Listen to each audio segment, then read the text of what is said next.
All right, what's up, guys?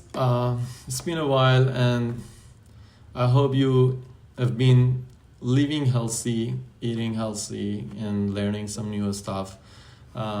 Recently, I started working with Pyro Cinema4D, making some swirly galaxy, and I got some requests to make a tutorial, so I was like, why not?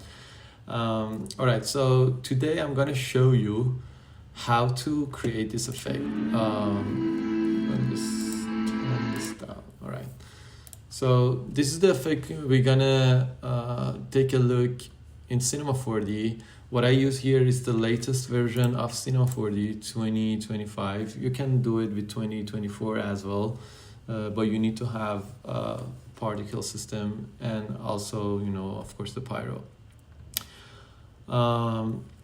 There are gonna be like a couple of different layers. One is the pyro, the smoke simulation in the center.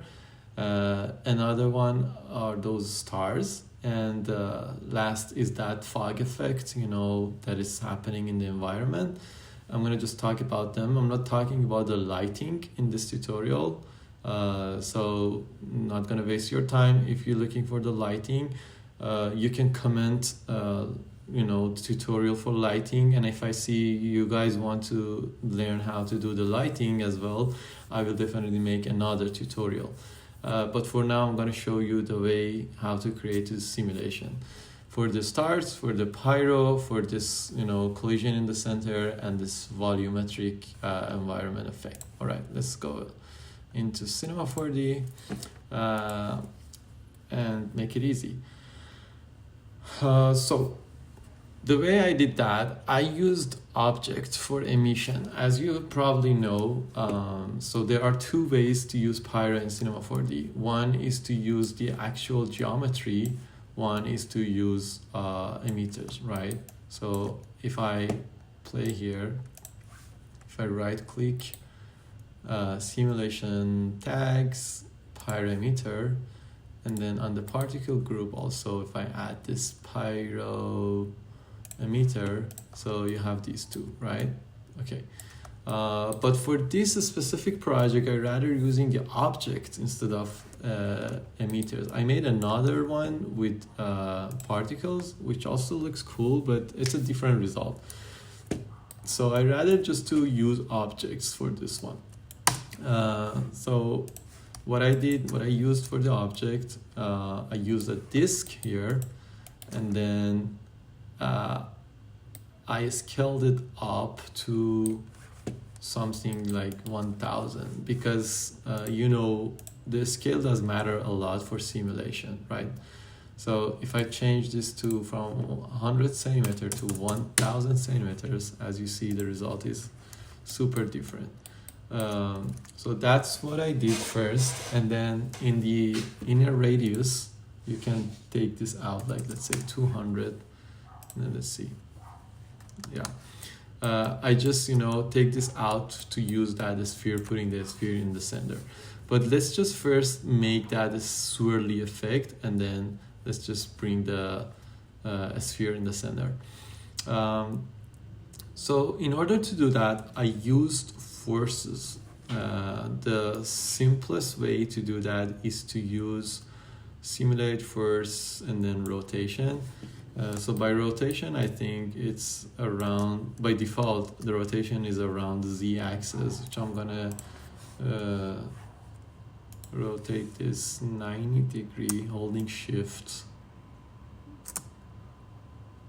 90, right, cool. All right, that's what we get now. And as you see, it just pushes away the whole smoke, which we don't want it, right?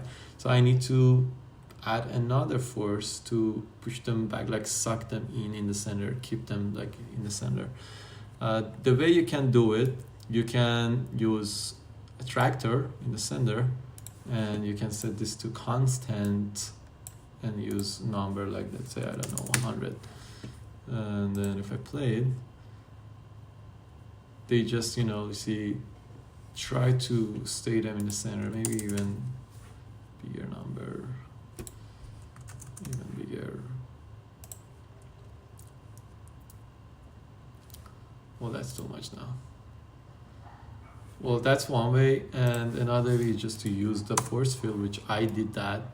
So I created a field force, not the force field.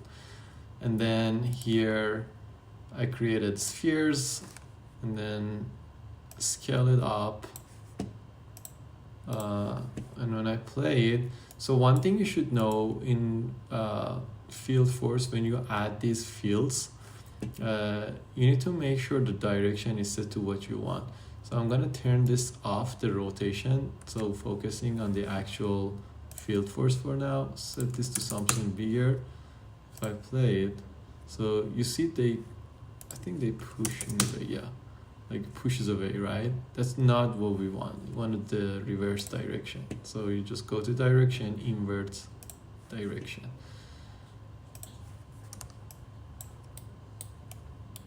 All right, this is closer to what we're looking for. And then let's bring back the rotation. Let's mix them together. Let's see what we have. All right, it's getting closer. But the other way I can have more control, I'm gonna add a field to the rotation. So if I add a field here,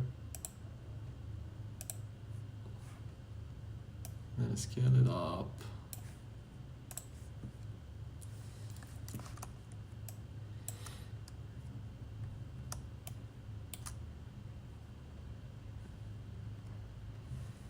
Okay, so I think it's a matter of numbers here. So I'm gonna set this to force, and then make sure this is big enough. And this one also should be big enough. Okay, now kind of stable.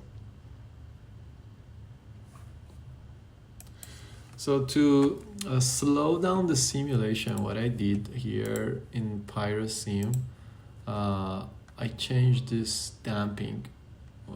I noticed this helps a lot. Here in velocity, I changed it to 4. So up to you guys, whatever you want, but 4 works really good for me here. You see now you can still see the simulation without ruining the details, but also it's very gentle simulation. That's what I did. And in order to get some variation, you have 2 options. You can select this emission tag, and then here you can play with the noise. So like, let me change this to 800, change the low clip, so you get this. But I don't know, I didn't like the result, because even if you do the animation and the noise, it uses, like the whole pattern, that it creates here. But I'm gonna once we move forward, I'm gonna animate the actual disk, and if you create vertex map, it can create a better result. But these 2 kind of works. So for now, I'm gonna use just this one, and then I can show you the way we can use it with vertex map as well. But here you can add animation speed. I'm gonna add like 0.9, and then make sure this is set to local, so it uses this geometry. So to create a secondary speed, because if we look back at this video, there are multiple layers of speed, you see, like multiple layers. In order to do that, I animated this disk, so not by keyframing, or we can of course keyframe it, but I think it's easier just to use one of these effectors, the time effector, and just make a child, and then set this to object, and then set this to, let's say, I don't know, 10 maybe. Let's see. All right, now you see this is moving, but this is moving in the opposite direction, so I'm gonna put -10, so it's in the same direction. But they are still not giving the result that I'm looking for. It's because of this velocity option in the emission tag. So if you select your pyro tag, you have this velocity tab here, and by default it's set to move and the string is 100. Like, it means that whatever speed is there, just read that and don't change anything. But I'm going to change it to, let's say, 2000, so it multiplies that speed. As you see now, it's just reading that velocity information and multiplies to, you know, like 200 times, I would say. That's one of the ways, you know, that you can just add multiple layers of speed. So now I have, you see, like it's like it's moving in 2 layers. And if I hide this, I can add more subdivision as well here. All right, so this is already looking really cool, but to add more details, you can simply duplicate the sticks 2 times, and then let me just unhide this, and let's just bring it up a little bit, and then I'm going to change the parameters here, like maybe smaller, maybe use a slice. All right, let's see. Okay, that's looking cool. And I would change the noise pattern as well, maybe like 300, and change this to 2. And the other one, also slice and make it smaller. You can even rotate the whole thing just to add more variation. And I can also put it here. Something like that. All right, I'm gonna change this to -30 probably. Let's see what happens.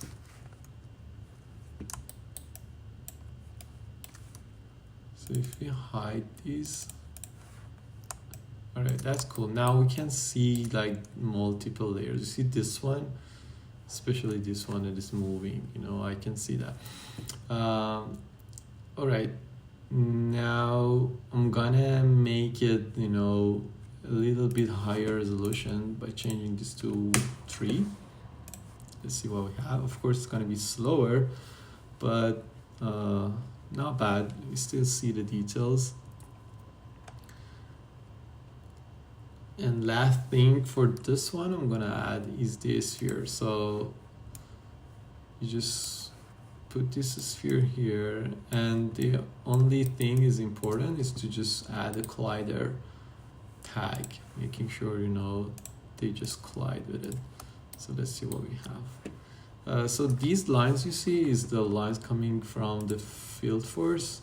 What you can do, you can I think in display vector lengths, you can turn them off. You can even turn this off. Okay. All right. That's the pyro simulation, and it's like, I think it's pretty easy. It's not something crazy, but maybe the trick was using this rotation on the actual disk and adding, you know, like multiplying the strings. You can also change it on different tags. Using the rotation with the field, making sure, you know, like it just keeping the whole thing in the center, and just to suck them in, I use this field force.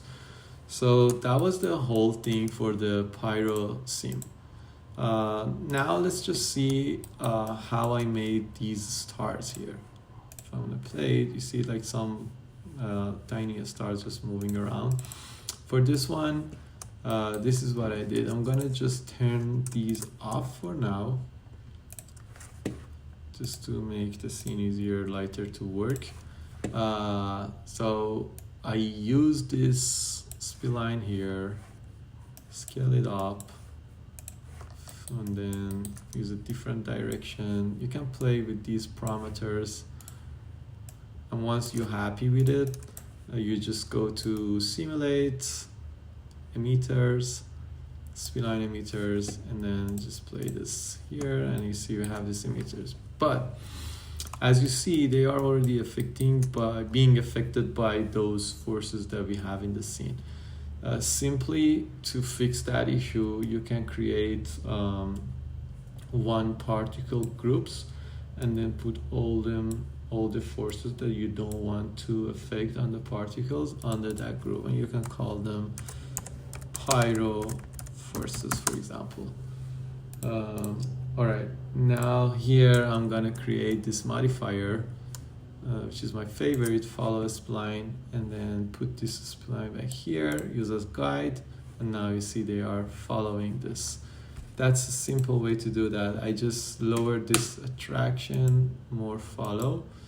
Maybe you can even add one turbulence just to add some variation. And just to slow them down, you can use this friction with, let's say, I don't know, 60. All right, that's how I did that. And if you want to create more, you can just duplicate this and rotate. You don't need to make another system, and put everything under connect. And instead of using this as source, use the connect as the source. Same thing happens to the follow spline. I'm gonna put it here.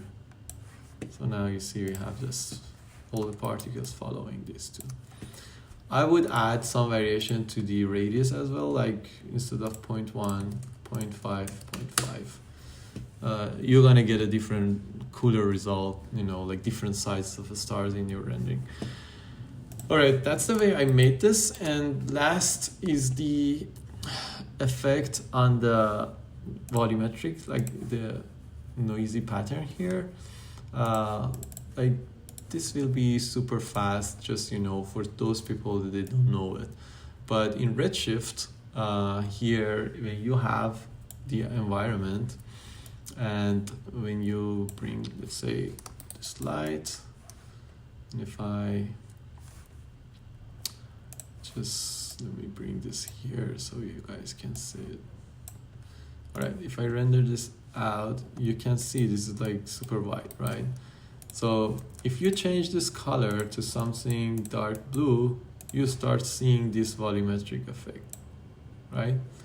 All right, but in order to get the pattern, you can use this from utilities, noise volume. So if you add this to the volume, and then if you double click and here change the settings, like let's say to dark blue again, you see, you start seeing this cool pattern. But to be honest, I'm not a fan of the default noise. I just double click, type max on, and then I bring this max on volume, and my favorite is Booyah. And then I set this octave to 20, and then I scale it up to, let's say, 8,000. Depends on the scale of your scene, right? And of course, the color, same thing, dark blue. Okay, that's what I like to get. And in order to get the motion, you can set a little bit of speed and keyframe this offset here. That's usually how I get this effect. All right, that was it. And I think I covered everything for the actual simulation. But if you guys interested to see how I did the rendering and lighting, yeah, sure, comment, you know, lighting tutorial, and definitely I will make that. Thank you guys for watching.